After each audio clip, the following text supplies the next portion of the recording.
Estamos ao vivo aqui no Facebook da Paróquia Imaculada Conceição. Vamos esperar um pouco até as pessoas conseguirem ir entrando. Nós vamos falar hoje sobre a carta encíclica Fratelli Tutti, sobre a fraternidade e a amizade social do Papa Francisco. Junto conosco aí, então, a irmã Michele Silva, depois ela vai se apresentar. Nós temos ainda, então, alguns minutos. E hoje também é um dia em que nós estamos também competindo com o jogo do Grêmio, né? Mas, em todo caso, quem não puder assistir agora, pode depois assistir. Nós vamos deixar gravado. E acolhemos também a todos os que estão conosco online. Depois nós vamos ter um momento para nós podermos fazer nossas perguntas, reflexões em conjunto, né? Não somente perguntas, mas também alguma sugestão de interpretação dessa encíclica. Então podemos começar, né, irmã? Vamos fazer uma oração e na página, no número 287 da encíclica, tem a oração ao Criador. Em nome do Pai, do Filho e do Espírito Santo. Amém. Senhor e Pai da humanidade, que criaste todos os seres humanos com a mesma dignidade, infundi nos nossos corações um espírito de irmãos. Inspirai-nos o sonho de um novo encontro, de diálogo, de justiça e de paz. Estimulai-nos a criar sociedades mais sadias e um mundo mais digno, sem fome, sem pobreza, sem violência, sem guerras. Que o nosso coração se abra a todos os povos e nações da terra, para reconhecer o bem e a beleza que semeastes em cada um deles, para estabelecer laços de unidade e de projetos comuns, de esperanças compartilhadas. Amém. Então, mais uma vez, né, sejam todos bem-vindos e acolhemos a irmã Michele Silva, ou da Silva. Agora ela vai se apresentar, dizer quem ela é, o que ela faz. E depois, então, eu vou apresentar um pouco, né, o que seria a Fratelli Tutti e passar novamente a palavra para a irmã. Boa noite a todas e a todos.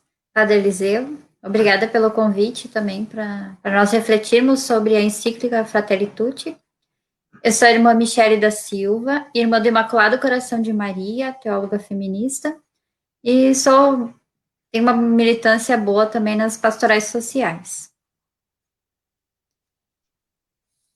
Então, seja bem-vinda, irmã Michele. Já fizemos Obrigada. uma live junto lá no início do ano, aí pelo Instagram da Paróquia Imaculada Conceição.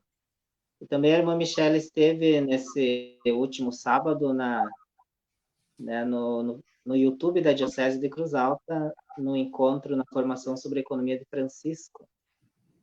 Então, para quem não me conhece, eu sou o Padre Eliseu, pároco da Paróquia Imaculada Conceição, e às vezes nós fazemos uma live formativa com algum tema, algum assunto, e o assunto de hoje que nós escolhemos é a encíclica, a carta encíclica do Papa Francisco, chamado Fratelli Tutti, que tem como subtítulo sobre a fraternidade e a amizade social. É um documento da Igreja que faz parte das encíclicas sociais, está dentro da doutrina social da Igreja. E o Papa Francisco, quando ele escreveu, no início das páginas, né? Ele diz assim: nesta encíclica quis reunir muitas dessas intervenções, situando-as em um contexto mais amplo de reflexão. Além disso, se na redação da Laudato Si tive uma fonte de inspiração no meu irmão Bartolomeu, o patriarca ortodoxo que propunha com grande vigor o cuidado da criação, agora senti-me especialmente estimulado pelo grande imã Ahmad Tayeb, com quem me encontrei. Então, essa encíclica ela tem, né, também, né, como inspiração esse encontro que o Papa teve com este imã. E também ele diz assim: as páginas seguintes não pretendem resumir a doutrina sobre o amor fraterno, mas detém-se na sua dimensão universal, na sua abertura a todos. Ela é uma encíclica social. Embora tenha escrito a partir das minhas convicções cristãs, que me animam e nutrem, procurei fazê-lo de tal maneira que a reflexão se abra ao diálogo com todas as pessoas de boa vontade. Além dele dizer também que foi escrita dentro do contexto da pandemia do Covid-19. Então, a irmã Michele e eu vamos comentar essa encíclica através de alguns temas transversais. Nós não vamos seguir o método, né, da própria encíclica por capítulo, mas por temas. Então, a seguir, a irmã vai falar sobre a fraternidade universal, a perspectiva do bom samaritano aos migrantes e sobre as religiões. Esses 3 temas da encíclica. E depois eu vou falar um pouco sobre a questão da economia, da política e do diálogo nesta mesma encíclica. Então, irmã Michele, né, com a palavra, depois eu acrescento também a minha parte e abrimos para o diálogo. Certo. Muito obrigada, Padre Eliseu, e a todos e todas que estão nos acompanhando.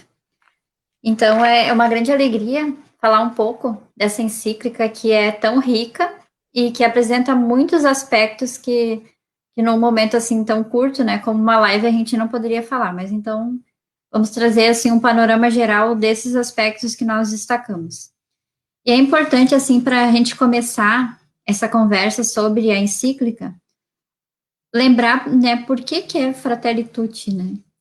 São Francisco, ele se dirigia aos seus irmãos, né, com essa saudação, Fratelli Tutti, Sorella Tutti, né, lembrando irmãos e irmãs, e propondo um estilo de vida entre irmãos, né, essa fraternidade, onde o amor é a lei, o horizonte, e onde não há fronteiras geográficas ou sociais. Ele, né, esse santo do amor, que inspira o Papa Francisco e a cada um e a cada uma de nós, nessa vivência da fraternidade, da sororidade e da amizade. Também como irmão Sol e irmã Lua, que Francisco, né, usou no Cântico das Criaturas, ele foi um agente, né, de paz, de amor aos pobres, aos abandonados, abandonadas, aos últimos da sua sociedade. E hoje nós somos chamados a vivenciar isso também em nossas vidas.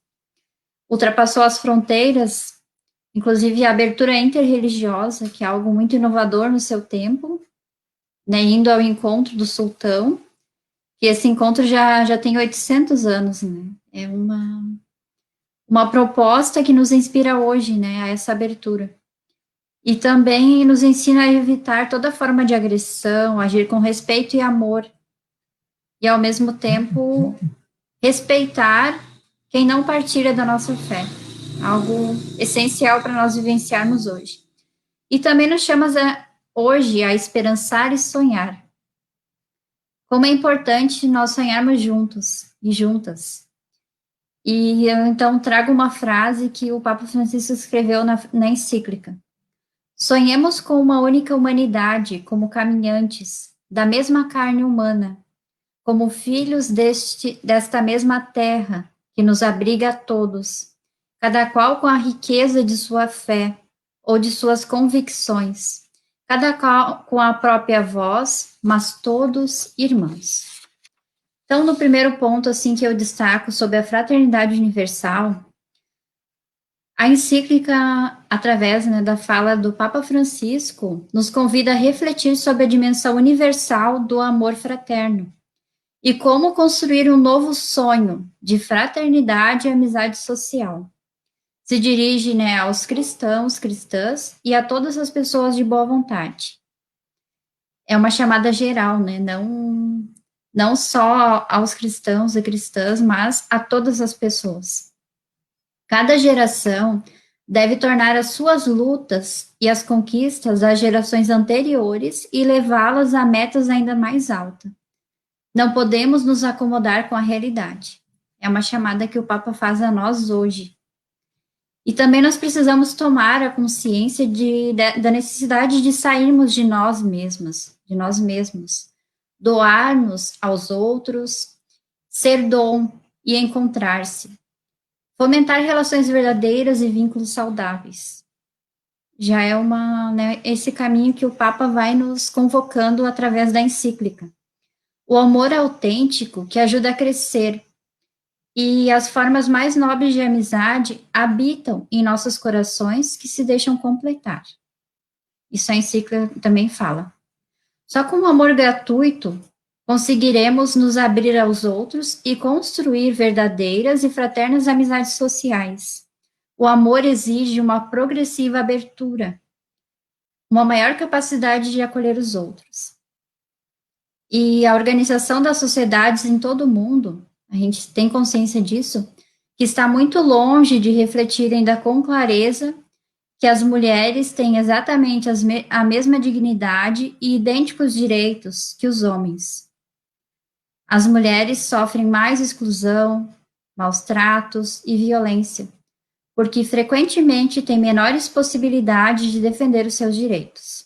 Então, eu acho isso algo muito importante nós trazermos também para reflexão, a dimensão da dignidade pelas mulheres, que são as maiores vítimas, né, da sociedade, inclusive dentro da igreja, né, com a falta de lugar mesmo, ou dos seus direitos respeitados. É importante nós vermos que o Papa está tendo isso, né, desde do Evangelho Gaudium, porque isso é uma citação que o Papa trouxe desde já do Evangelho Gaudium. Importante a gente perceber isso, que o Papa não fala nada novo, só que nós sempre temos que retomar isso, porque senão a gente vai esquecendo desse caminho, né? E o quanto nós precisamos crescer nessa dimensão. O amor universal, ele está aberto a todos os povos. E nós temos que respeitar a cultura, a identidade, e não classificar ninguém como povo de segunda classe, de segunda categoria, ou desprezar as pessoas dentro do nosso próprio país, porque são mais evoluídas ou mais ricas. Então, dentro mesmo da nossa própria cultura, às vezes acontece de nós, assim, taxarmos as pessoas ou discriminar por causa da sua condição financeira ou social. E, ao mesmo tempo, né, o Papa, ele não propõe uma uniformidade, que todas as pessoas sejam iguais, mas que exista uma globalização com respeito à diversidade. E ao mesmo tempo, assim, a fraternidade, ela só existe se existir igualdade e liberdade, do cultivo consciente e pedagógico da fraternidade. E eu trago uma pergunta, assim, né, para nós refletirmos. Nós reconhecemos o valor do ser humano? É importante nós nos questionarmos em nossas ações concretas do dia a dia, se a gente consegue reconhecer o outro como ser humano. Todo ser humano tem direito de viver com dignidade e a se desenvolver integralmente. E nenhum país pode negar esse direito fundamental. E, infelizmente, a gente vê que na prática isso não acontece. Não adianta concordar, né, com essa definição no teórico, mas na prática nós também achamos que as pessoas vencem pela meritocracia, que o que ela tem é porque ela mereceu, ela conquistou, e não vê isso como um direito universal. Então, nós temos que lutar para que todas as pessoas tenham os seus direitos humanos garantidos. de forma individual e também coletiva. E também não cair no risco, né, do individualismo, que é importante nós pensarmos a pessoa, mas também o coletivo. E nós vivemos numa sociedade extremamente plural e que, mesmo assim, com essa pluralidade, nós temos dificuldade em dialogar. Abertura às pessoas, às culturas e também essa falta de respeito mútuo.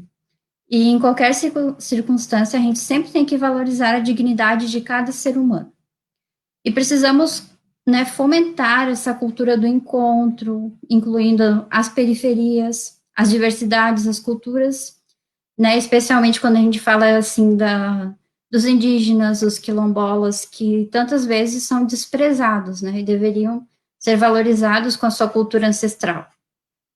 E vencer, né, essa forma extrema do consumismo. Resgatar a amabilidade nas nossas relações. São grandes desafios que o Papa vai colocando na encíclica, para que nós possamos construir essa fraternidade. Agora eu vou trazer um pouco a perspectiva do bom samaritano aos migrantes. Vai ser só um recorte, porque precisaria muito mais tempo para explanar. Então, o Papa Francisco, ele utiliza a parábola do bom samaritano como modelo para nossas relações de fraternidade. Todos nós conhecemos, né, a parábola do bom samaritano, que foi refletido também na campanha da fraternidade este ano, e ela nos ajuda a compreender que o amor rompe as cadeias que nos isolam e nos separam. Também nos ajuda a lançar pontes, a pensar diferente. O amor que nos permite construir uma grande família, na qual todos nós podemos nos sentir em casa. O bom samaritano se aproximou, cuidou, ofereceu seu dinheiro e tempo. Daí também eu trago outra questão, assim, nós agimos como bom samaritano? Como é nossa ação prática no dia a dia? É importante a gente se perguntar isso. E, ao mesmo tempo, assim, nós podemos nos identificar com os outros personagens, né, dessa parábola. Ou como a pessoa ferida, ou as pessoas que passam adiante e não fazem nada, né, então, como que nós nos posicionamos diante das realidades?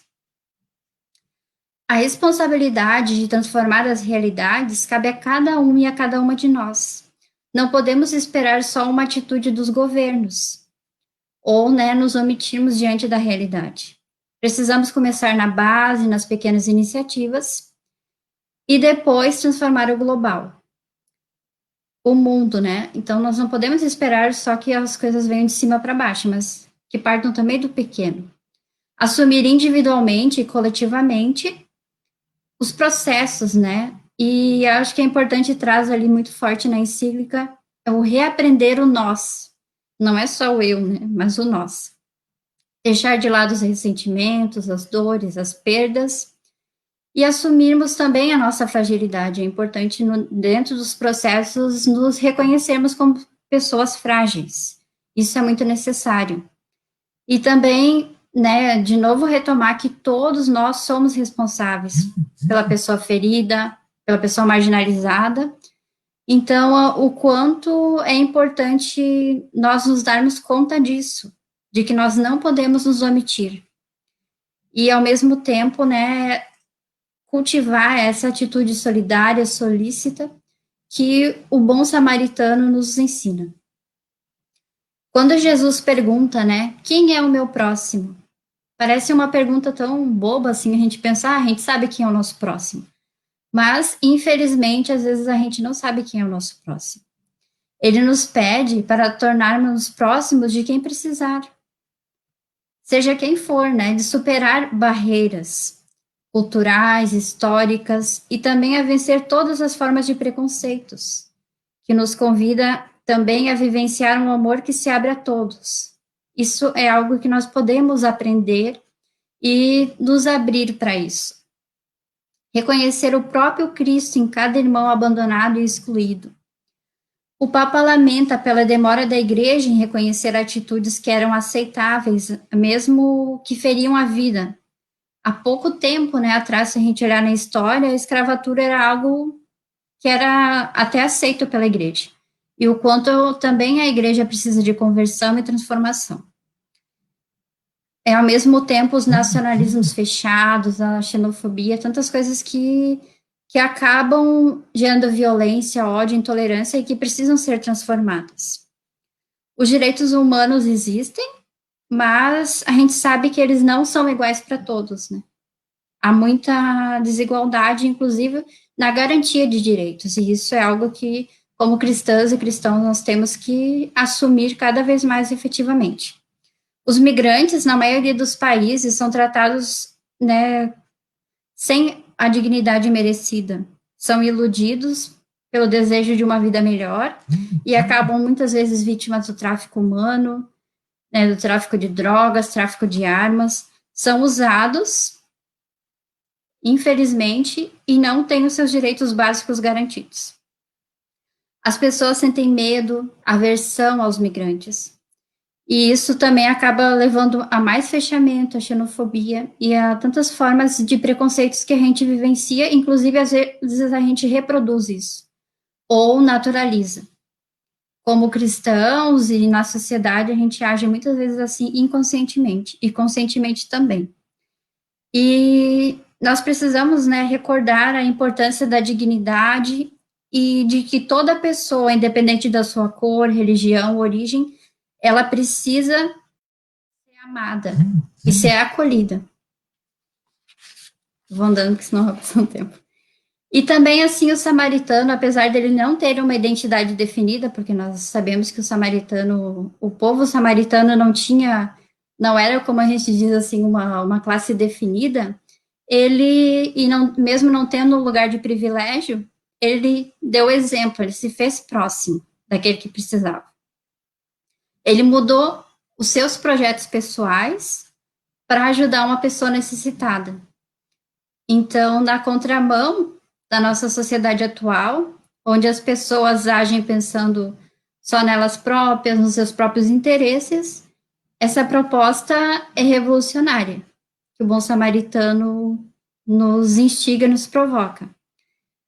E nós percebemos que parece que não existe mais um espaço para gratuidade nas nossas relações. Por isso é importante sempre a gente retomar esses referenciais, né, como o bom samaritano, para a nossa vivência prática. Precisamos reconhecer a pessoa migrante como próximo, criar possibilidades em cada país para que elas não precisem sair do seu país, que tenham uma vida digna e uma vida melhor dentro da sua realidade, que não precisam, né, se deslocar, às vezes até perder a sua cultura. E o Papa indica 4 ações que a gente deveria sempre ter com os migrantes, que seria acolher, proteger, promover e integrar. Então, nós percebemos que, na prática, isso não acontece muitas vezes, e os migrantes são tratados como pessoas de segunda categoria, que estão nos piores trabalhos, muitas vezes não têm um lugar decente para morar, e nós, como cristãos, ainda não acolhemos eles. Então, é algo para se questionar e mudar a nossa ação também no dia a dia, em relação às pessoas que chegam ao nosso país. Então, né, falando na questão dos migrantes, eu também trago esse questionamento, né? Como eu acolho os migrantes? O que eu faço para que eles tenham dignidade e não só ações assistencialistas, né? É importante nós refletirmos sobre isso também. Nossa cultura, raízes e identidade estão no nível local. E se não a conhecemos e valorizamos, não conseguimos também construir uma transformação real a nível universal. A importância de cada pessoa, de cada povo também ter a sua identidade, as suas raízes e a sua cultura respeitada. Se a gente não consegue fazer esse processo na nossa vida, também não consegue ajudar as pessoas a fazerem esse processo na sua vida. Então, também a importância da abertura ao diálogo interreligioso, ecumênico, e o quanto nós precisamos dar passos nessa caminhada com os migrantes. Agora, um outro aspecto sobre as religiões, então. Falar sobre as religiões é algo muito complexo e que nós não temos assim muito tempo, então eu vou dar só mais um recorte também, alguma chave de leitura para a gente refletir e depois cada um é convidado também a ler a encíclica e aprofundar esse assunto. As religiões, elas oferecem um caminho para a construção da fraternidade e da justiça, reconhecendo o valor de cada ser humano. A abertura ao diálogo interreligioso e ecumênico, eles favorecem essa comunhão, a unidade com o diferente. Mas a gente sabe que já caminhamos um pouco, mas ainda precisamos crescer muito mais na abertura ao diálogo interreligioso e ecumênico. O objetivo do diálogo é estabelecer amizade, paz, harmonia e partilhar valores e experiências em espírito de verdade e amor. Se não reconhecemos que temos um Deus que é pai e mãe, e não nos abrimos para a transcendência, nós caímos nessa lógica de satisfazer somente os nossos próprios interesses. Então, a minha religião é a melhor e a outra não tem Deus, a gente acaba caindo nesse tipo de discurso. As guerras e perseguições, né, por motivos religiosos ou raciais, atentam contra a dignidade humana. Essa falta de horizontes e projetos de unidade também leva a uma perda de sentido, né? Um isolamento, medos, inseguranças, em vez da gente se aproximar, a gente acaba se afastando das pessoas por não conhecer ou pelos nossos próprios preconceitos.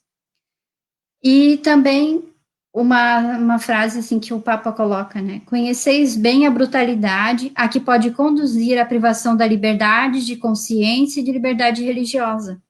E como dessa ferida se gera uma humanidade radicalmente empobrecida porque fica privada de esperança e de ideais. O quanto também nós podemos ser mesquinhos e ignorantes, muitas vezes, por não querer se abrir e conhecer o outro. E isso acaba também, né, em vez de firmar mais a nossa identidade como religião, acaba enfraquecendo. As religiões devem estar presentes no debate político, científico, e nós não podemos colocar assuntos em caixinhas, mas provocar uma construção integral. Todas as dimensões que fazem parte da vida do ser humano devem estar em sintonia, e não tudo separado. Quando a gente fala de religião, não pode falar de política, não pode falar da ciência, então, ter essa abertura, né, é importante. A igreja tem um papel público, que não se esgota nas suas atividades de assistência ou de educação, mas busca a promoção das pessoas e da fraternidade universal. Queremos ser uma igreja que serve, que sai de casa, que sai dos seus templos, que sai das suas sacristias para acompanhar a vida, sustentar a esperança, ser sinal de unidade, para construir pontes, abater muros, semear reconciliação. E eu trago outra questão assim para a gente refletir. Como construir um caminho de paz? O respeito, a abertura, o diálogo são boas chaves de leitura, né? Que cada um e cada uma de nós pode ter no seu dia a dia. Os que creem precisam encontrar espaços para dialogar e atuar juntos pelo bem ao próximo, a sacralidade da vida e o bem comum. São os fundamentos de qualquer religião, né, ou crença. A paz, o amor, essa construção do bem comum. Então, isso nos une, e é nesses pontos que a gente deve refletir e caminhar. Toda forma de fundamentalismo ou extremismo só levam ao ódio e devem ser transformados.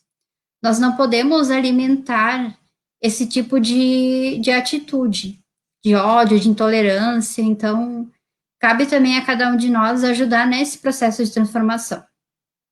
Cada um de nós é chamada a ser artífice da paz, unindo e não dividindo, extinguindo o ódio em vez de conservá-lo, abrindo caminhos de diálogo em vez de erguer muros.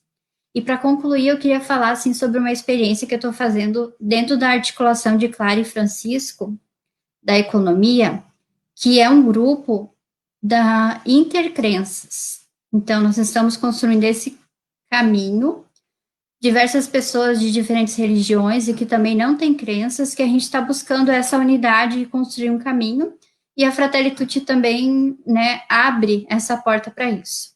E para fechar mesmo, então, agora, eu queria trazer alguns pontos do apelo à paz e justiça e fraternidade que foram colocados também na encíclica. Em nome de Deus, que criou os seres humanos iguais, nos direitos, nos deveres e na dignidade, e os chamou a conviver entre si como irmãos, a povoar a terra e espalhar sobre ela os valores do bem, da caridade e da paz. Em nome dos pobres, dos miseráveis, dos necessitados e dos marginalizados, a quem Deus ordenou socorrer, como um dever exigido a todas as pessoas e, de modo particular, às ricas. Em nome dos povos que perderam a segurança, a paz e a convivência comum, tornando-se vítimas das destruições, das ruínas e das guerras. Em nome da fraternidade humana, que abraça todas as pessoas, une-as e torna-as iguais. Em nome dessa fraternidade dilacerada pelas políticas de integralismo e divisão, pelos sistemas de lucro desmedido e pelas tendências ideológicas odiosas que manipulam as ações e os destinos da humanidade.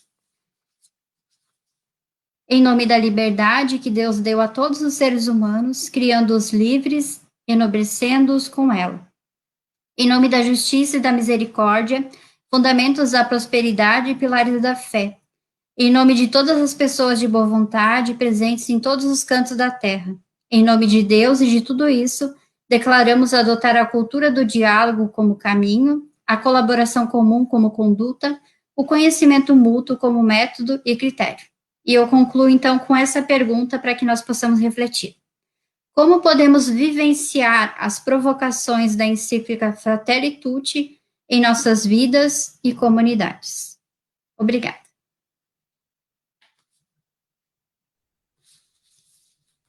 Obrigado, irmã Michele. Eu acho que essa pergunta que você fez, né, é ação, né? O que nós faremos, né, depois de ler e refletir e discutir essa encíclica, né? Nós temos que colocar em prática. É bom se todas as comunidades puderem conhecer, ler, refletir, depois também colocar em prática. Então, nós, como foi dito no início, escolhemos alguns temas transversais da encíclica, né? Nós não queremos estudar toda ela, inclusive não dá para fazer em uma hora. Então, a irmã falou sobre a fraternidade universal, a perspectiva do bom samaritano aos migrantes e sobre as religiões.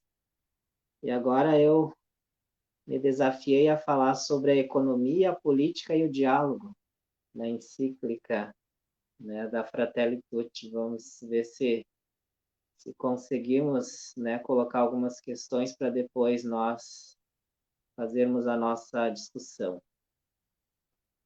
Então, sobre a economia, né, se alguém depois quiser ler a encíclica ou tiver a encíclica em casa, anota o número 168, depois vocês procuram lá na encíclica, esse número 168, ele tem vários elementos que falam de economia, e um deles está nas entrelinhas dessa encíclica uma crítica ao economista e filósofo Francis Fukuyama, que ali no final da década de 80, início dos anos 90, ele escreveu um livro que se chama O Fim da História e o Último Homem, dizendo que ali, naquele momento, o neoliberalismo havia vencido, né, a disputa das teorias econômicas e que ele seria imbatível, ele resolveria todos os problemas. E essa encíclica, então, ali no número 168, ele diz assim: o fim da história não aconteceu como previsto. E depois ele faz as duras críticas ao neoliberalismo. Ele diz: o neoliberalismo acredita que a liberdade econômica é capaz de resolver todos os problemas.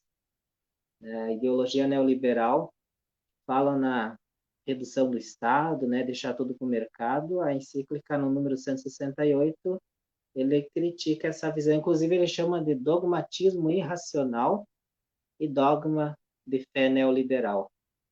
Então, são duras críticas a quem acredita que somente o mercado pode salvar, né, a nossa crise que não é somente econômica, é social, política, cultural, religiosa e etc. Também diz assim que o neoliberalismo, ele dissocia o bem comum do bem pessoal, né, como raiz do individualismo de hoje. Então, é essa tendência do neoliberalismo de colocar cada um como um competidor dentro de um espaço, né, que cada um por si, né, como dizia a Margaret Thatcher, não existe sociedade, existem indivíduos, né, coloca então cada um contra o outro. E no número 12 ele diz assim: encontramos-nos mais sozinhos do que nunca neste mundo massificado. E as pessoas, então, elas são reduzidas a consumidores. Aí no número 170, a encíclica diz que a crise de 2008 foi ocasião para desenvolver uma nova economia, mas mais atenta aos princípios éticos e na regulação da atividade financeira especulativa. Mas, pelo contrário, ao invés de ter uma nova economia, foi exacerbado o individualismo e menos integração. Então, se nós poderíamos rever, né, para onde nós estávamos indo já em 2008, né, pelo contrário, o individualismo aumentou. Também ele diz assim que a preocupação da questão do progresso tecnológico, que poderia fazer com que o ser humano, né, fosse melhor assistido, né, que o ser humano pudesse então ter maior qualidade de vida, ele diz que o progresso tecnológico está servindo ao lucro, na questão de que se pensa em reduzir custos humanos através da tecnologia, né? Que a tecnologia está substituindo o trabalho humano. E as pessoas agora, né, onde que elas vão, então, tirar o seu sustento, né? Não que sejamos contra a tecnologia, mas ela não está sendo colocada a serviço do ser humano, né, a serviço do lucro. Também no número 168, ele diz que a especulação financeira está acima do bem comum e da dignidade humana.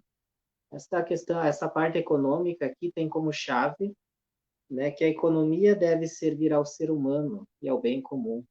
E não é isso que a encíclica diz que está acontecendo. E a pandemia colocou este modelo em crise, né, o número 33, né, porque a economia revelou, a pandemia revelou, né, essa grande crise social que nós já vivíamos e agora ela está se agravando.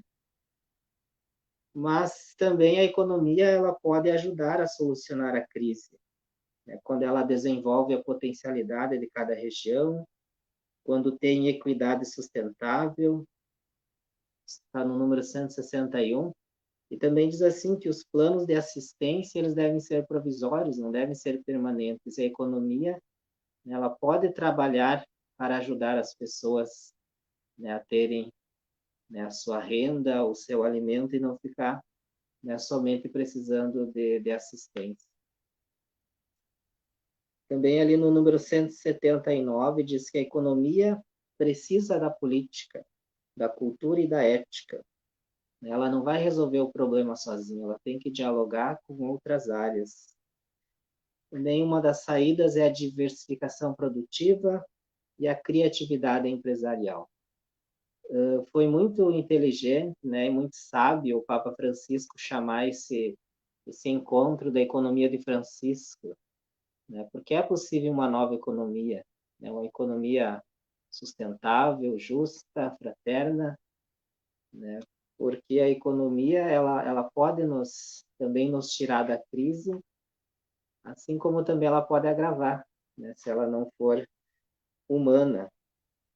Sobretudo, colocar a dignidade do ser humano acima do lucro, né? Essas são questões levantadas no tema da economia na Fratelli Tutti.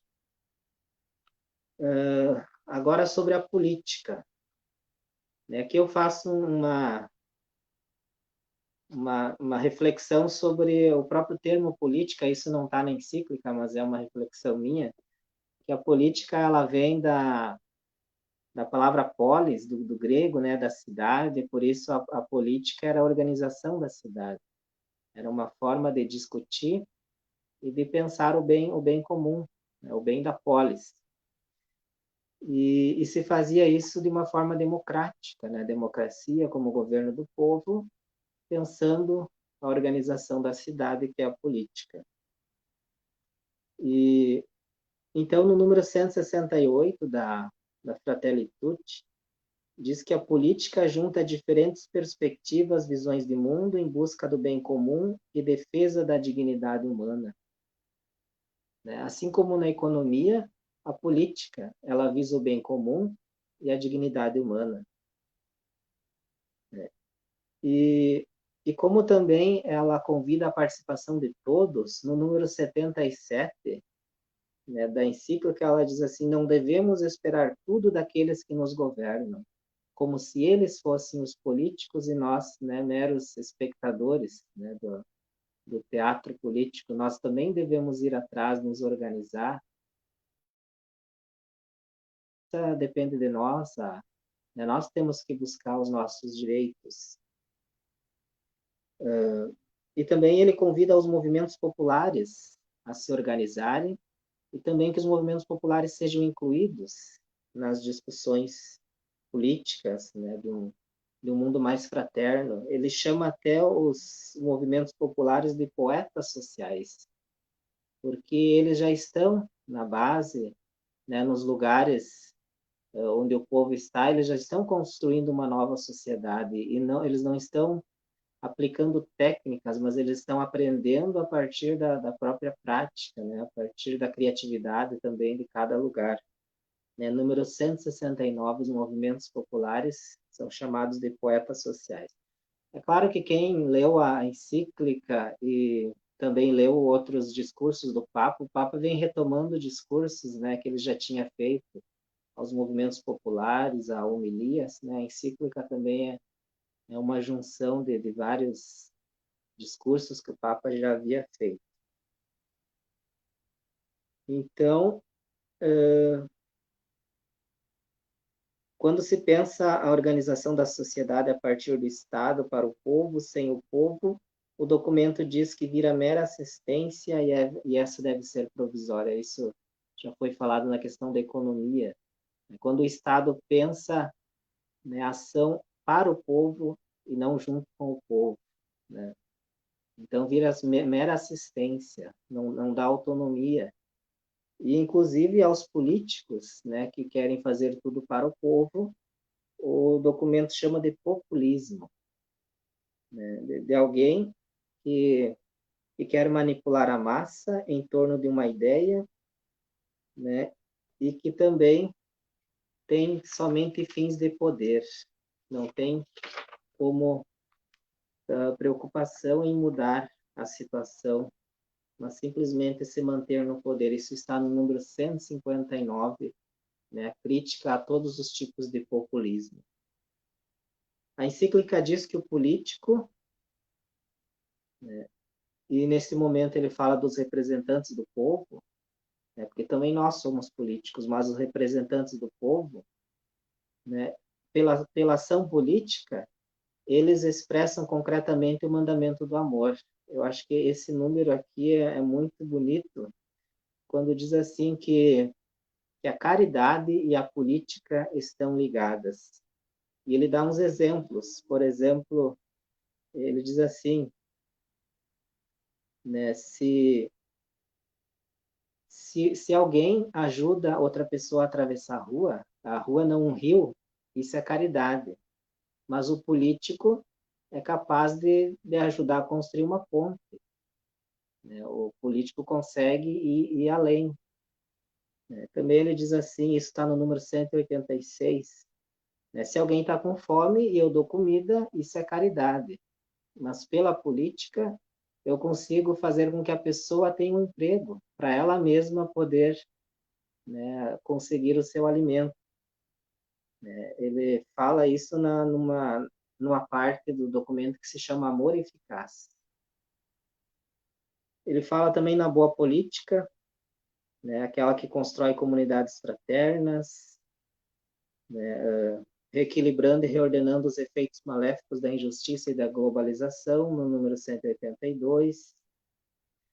Mas no início da encíclica, ali já no número 12, né, eu comecei de trás para frente, no início da encíclica ela diz que a política ainda, né, está perdendo lugar para a economia, principalmente a economia transnacional, né, quando grandes empresas e o próprio mercado, né, manda mais que o Estado. Então a economia, né, muitas vezes tem mais poder do que a própria política. E ali no número 15 fala da polarização, né, que a política está hoje num tempo de muita polarização, as pessoas não conseguem mais conversar, discutir. E no número 45 diz assim que a internet influencia bastante isso. Sabemos que existem aquelas bolhas da internet que a gente, né, quando acessa as redes sociais, acha que todo mundo está pensando igual, mas tudo isso é artificial, né? E isso depois, quando a gente vai dialogar com o diferente, a gente não sabe mais dialogar. Daí a gente só tem ódio, né? E agora que eu vou falar de diálogo, ele vai falar nessa parte que não é mais diálogo, é um monólogo, né? Eu falo comigo mesmo, eu não falo mais com o diferente. Então, agora sim, o terceiro ponto que eu ia falar sobre o diálogo, no número 8 da encíclica, o Papa diz assim que a velocidade do mundo nos distanciou. E, e nós estamos num mundo que é tão rápido que a gente não tem nem tempo para escutar. E quando a gente está escutando alguém, a gente nem deixa a pessoa terminar de falar, a gente já quer responder. A gente já não tem tempo para escutar, não tem tempo de ver o argumento das pessoas. Mas ele diz assim que o diálogo permite troca de saberes, de valores, né, número 134, inclusive que há um grande, né, ganho se o Oriente e o Ocidente dialogarem. Os dois têm muita coisa para aprender um com o outro. Também um diálogo interdisciplinar, na questão dessa crise que estamos passando, né, muitas ciências têm que dialogar, né, como eu dizia antes, não é somente a economia, mas também a política, né, a cultura, as artes. Ali a questão do monólogo das redes sociais está no número 200, 201, né, que as redes sociais não permitem o diálogo, elas fazem com que nós tenhamos monólogos. E ele diz assim no número 202, quem aprender a dialogar pode ser chamado de herói do futuro. Porque a gente está tão precisando de pessoas capazes de dialogar que ele chama até de heróis. Serão os heróis do futuro as pessoas capazes de dialogar. Também no número 203 diz assim, respeitar o ponto de vista do outro. Né? O outro pensa diferente, ele tem o direito de pensar diferente. Né? Por que ele tem que pensar como eu? Mas no número 206 ele diz assim, mas nós não podemos ceder à tentação do relativismo. E senão a gente pensa, né? Cada um tem um ponto de vista, cada um pode achar qualquer coisa e a verdade existe. E o que então faria com que nós encontrássemos a verdade e não ficarmos no relativismo? Ele diz assim que não podemos abrir mão da dignidade humana, número 207.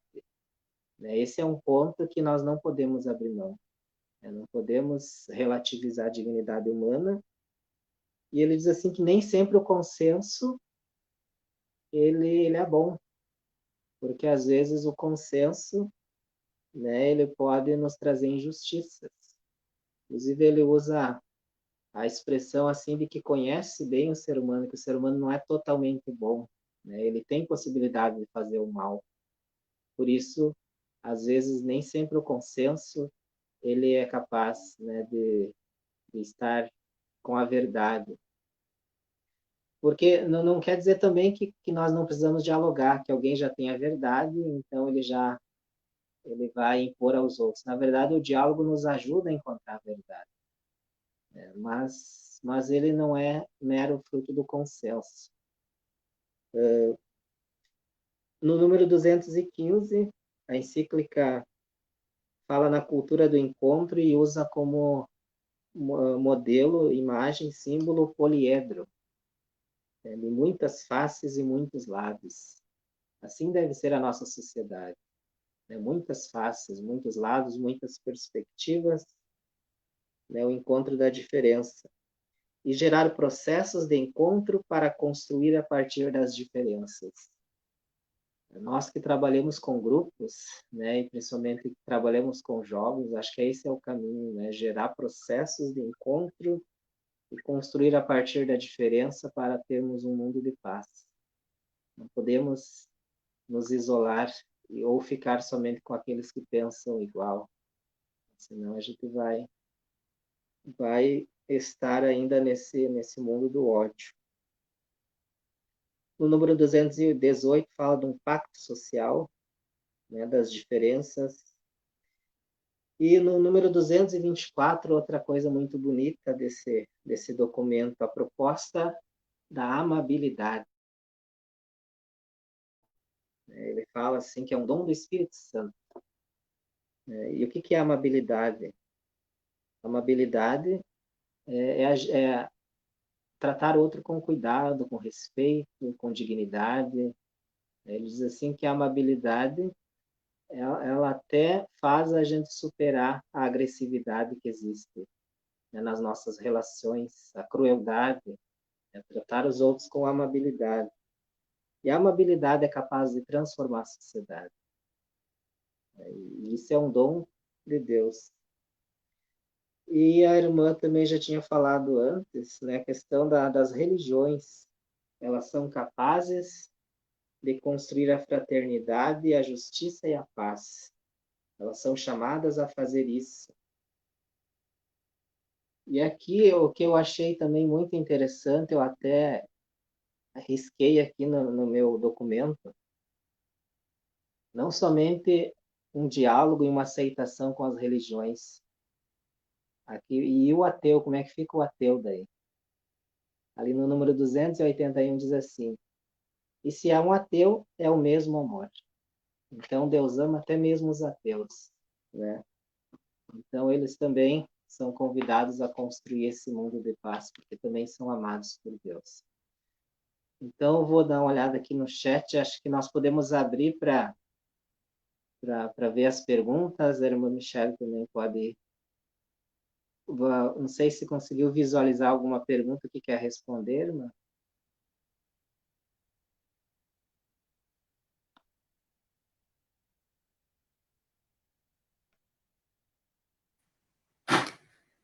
Eu não vi nenhuma pergunta. Tem só colocações. Você quer comentar mais alguma coisa do que foi dito, do que você gostaria de dizer também? Não tinha lembrado naquela hora? Eu vejo assim que a encíclica ela é muito provocadora, né? Ela traz questões que fazem a gente repensar a nossa prática como cristãs, né? Como cristãos. É muito interessante, assim, ela nos provoca a sairmos, né? A sermos essa igreja em saída, né? Que o Papa pede, porque engloba todas as questões sociais, política, da relação, né, com os povos, os migrantes, que isso está muito além, né, da nossa vivência na religião. E, né, como fala ali da parte das religiões, por exemplo, a gente sabe que a construção da sociedade, ela vai muito além da religião. E pessoas que às vezes não professam uma fé, elas têm uma vivência muito mais cristã do que nós temos. Elas vivem o amor, a paz, a entreajuda de uma forma plena, que às vezes nós, que nos consideramos cristãos, seguidores de Jesus, não conseguimos vivenciar. Então, o quanto é provocador, sabe, essa encíclica, e nós deveríamos, né, discutir muito mais nas nossas comunidades, né, incentivar as pessoas a lerem, a refletirem, fazer grupos de estudos e pensar em formas práticas para a gente vivenciar. não ser mais uma encíclica que a gente vai ler e vai colocar, guardar e não mudar nada em nossa vida. Ela tem que passar, né, pelo nosso coração, pela nossa mente, pela nossa prática. E claro que é um grande desafio, né, para cada uma e cada uma de nós, mas é possível, né? Tudo que o Papa Francisco propõe nessa encíclica são coisas que nós podemos vivenciar no dia a dia. E claro, a pandemia, por um lado, ela acabou assim acomodando muitas pessoas e até por medo mesmo, pelo cuidado, essa questão mais, né, de ficar em casa e tudo, mas a gente não pode deixar que isso nos torne pessoas indiferentes, frias e que não procurem olhar o próximo, né, que precisa, independente da situação que a gente vive. Mais ainda, né, tem pessoas que precisam de uma ajuda, de um cuidado, e nós temos que ser esse bom samaritano, essa boa samaritana na vida das pessoas. Nós temos uma questão do Cirineu, seminarista, que ano que vem vai ser um padre aqui da Diocese de Cruz Alta. Foi colega da irmã, né? Na teologia, sim. Ele diz assim: pensando numa questão prática sobre a fraternidade, sabemos que o cristianismo é um dos grandes motivadores da fraternidade. Mas talvez a discórdia, a divisão e a lógica de ataque ao inimigo brotariam de imagens alienadas de Deus. Como nossas comunidades e paróquias podem promover e despertar a fraternidade, pelo menos entre os fiéis? Para além dos fiéis seria consequência. O que nós temos também, né? A religião é chamada a construir fraternidade, mas a gente sabe que na história muitas guerras foram por motivos religiosos, né? Teve as cruzadas, teve a guerra entre luteranos e católicos, né? E católicos e protestantes.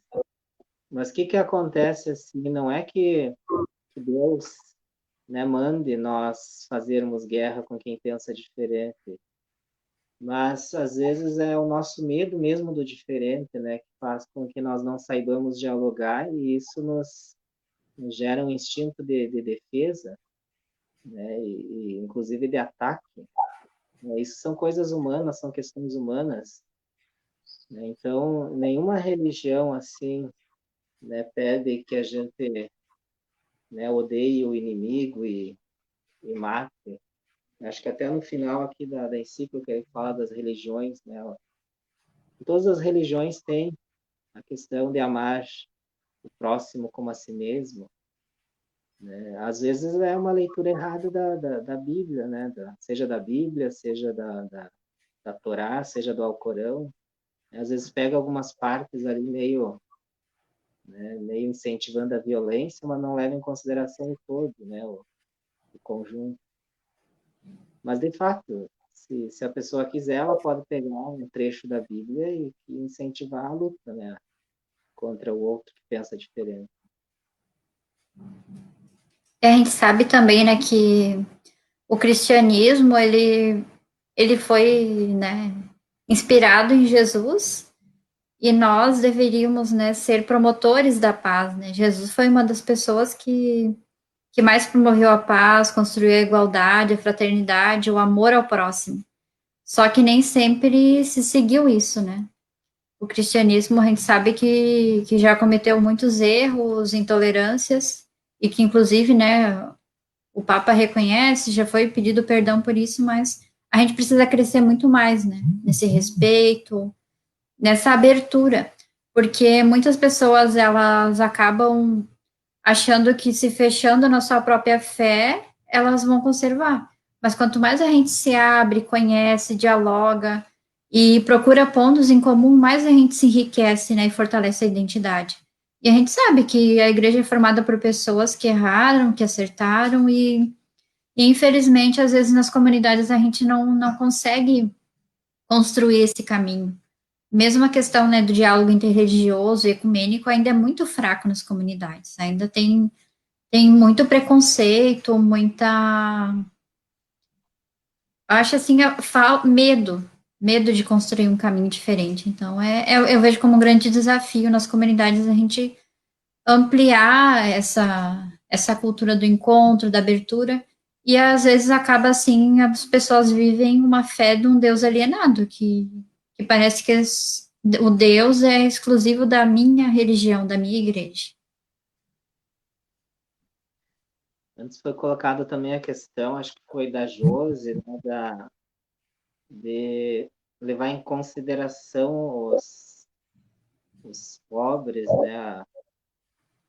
Então, a encíclica ela fala assim na fraternidade, sem nós esquecermos dos excluídos. Inclusive, tem que começar, né, a política, a economia, tem que começar por eles.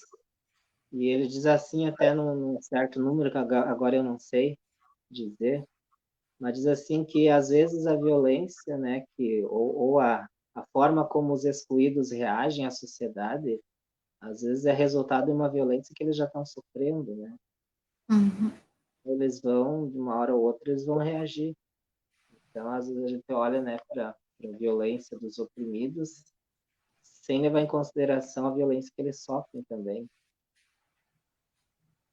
Claro, não, nada justifica a violência, né? Inclusive a questão ali a questão do esquecer do que sofreram as vítimas, né? Que A perdoar não memória, significa né? não fazer justiça. Acho que tem a memória das vítimas. Claro que nós temos que nos perdoar, mas a injustiça não, nós não podemos compactuar, temos que fazer justiça àqueles que foram injustiçados. Mesmo a questão da pena de morte, né, que é falado também. A violência nunca resolve, né? Se tu quer resolver a violência com mais violência, vai gerar sempre mais intolerância e nunca é o caminho. Claro que o perdão também é um processo, né, que cada pessoa, dentro da sua realidade, vai fazendo, e o que foi feito, né, contra os povos, essas injustiças, elas não podem ser esquecidas, né? Nós temos que trazer na memória para que isso não se repita, mas ao mesmo tempo não alimentar um ódio que destrói, né, que causa as guerras, as divisões. Toma! Isso é um grande desafio, né? Sim. Então, eu vou dar uma olhada aqui. Eu acho que nós não temos mais perguntas. Não sei se quer fazer uma finalização aí da tua parte. Depois eu também posso fazer uma finalização. Então eu quero agradecer, né, por essa oportunidade, o convite do Padre Eliseu. E claro que esse assunto, a encíclica é muito grande, ampla, teria assunto para uma semana, né, para a gente falar e construir, pensar caminhos. Mas eu acho que isso é uma provocação para que todas e todos possam ler a encíclica, conversar sobre ela nas comunidades, ver o que se pode fazer de prático que ela provoca. E pensar, né, em cada um de nós, né, o que a gente pode melhorar como pessoa, construir esse nós, né, sonhar, esperançar juntos, e ao mesmo tempo pensar nessas realidades todas que estão aí, né, os migrantes, mesmo a realidade da pandemia, tudo isso que nós estamos vivenciando agora, essa realidade como igreja, como sociedade, e dentro de cada comunidade, cada cidade, cada espaço, ver o que nós podemos fazer para construir um caminho diferente. Então, eu deixo essa provocação, né, para todos que estão escutando, que nós possamos melhorar, né, cada dia um pouquinho mais e ter esse olhar, né, quem é o meu próximo? Quem são os migrantes que precisam de ajuda? Quem são os excluídos hoje? As pessoas que estão sofrendo na pandemia? Se questionar e tentar fazer esse trabalho de formiguinha que cada um possa fazer e também envolver a comunidade, a cidade e ir crescendo isso para que nós possamos chamar todos de irmãos e irmãs. Muito obrigada. E os dois elementos ali também que são símbolo dessa encíclica, a atitude do São Francisco, né, de acolher, né, aquele sultão, também a passagem bíblica do bom samaritano, que acolheu aquele que estava caído, né? Então, como nós podemos nos exercitar nesse sentido, né, de acolher o diferente e acolher também principalmente os que mais precisam, né, ter atitudes, de fato, construtoras da fraternidade. Acho que quanto mais a gente lê, mais a gente conhecer esse documento, né, mais a gente vai se questionar como colocar tudo isso em prática. E se nós colocarmos, de fato, em prática, eu acho que essa fraternidade humana, né, ela é possível, ela não é algo, né, ilusório. Claro que o ser humano, né, tem suas limitações, o mundo nunca vai ser perfeito, mas ele sempre pode ser melhor, mais fraterno. Então, irmão, obrigado pela sua participação, né? Está aí já na, nos ajudando em outras lives, na Diocese de Cruz Alta também. Então, obrigado. Você disse que queria fazer uma oração final. Isso. Então, para a gente concluir, vamos, se alguém quiser acompanhar, a oração cristã ecumênica. Se encontra no final da encíclica, página 149. Colocando todas as nossas comunidades, as nossas famílias agora em preparação para o Natal também, que nós possamos nos abrir para receber esse Deus menino que também foi migrante, não foi acolhido, que nós possamos em nossa vida olhar cada pessoa que está à volta e reconhecê-la como próximo. Deus nosso, Trindade de amor, a partir da poderosa comunhão da vossa intimidade divina, derramai no meio de nós o rio do amor fraterno. Dai-nos o amor que transparecia nos gestos de Jesus, na sua família de Nazaré e na primeira comunidade cristã. Concedei-nos a nós, cristãos e cristãs, que vivamos o Evangelho e reconheçamos Cristo em cada ser humano, para o vermos crucificado nas angústias dos abandonados, abandonadas e dos esquecidos deste mundo, e ressuscitado em cada irmão e irmã que se levanta. Vinde, Espírito Santo, mostrai-nos a vossa beleza refletida em todos os povos da terra, para descobrirmos que todos são importantes, que todos são necessários, que são rostos diferentes da mesma humanidade amada por Deus. Amém. Amém. Então, tá, uma boa noite a todos. Obrigado pela participação.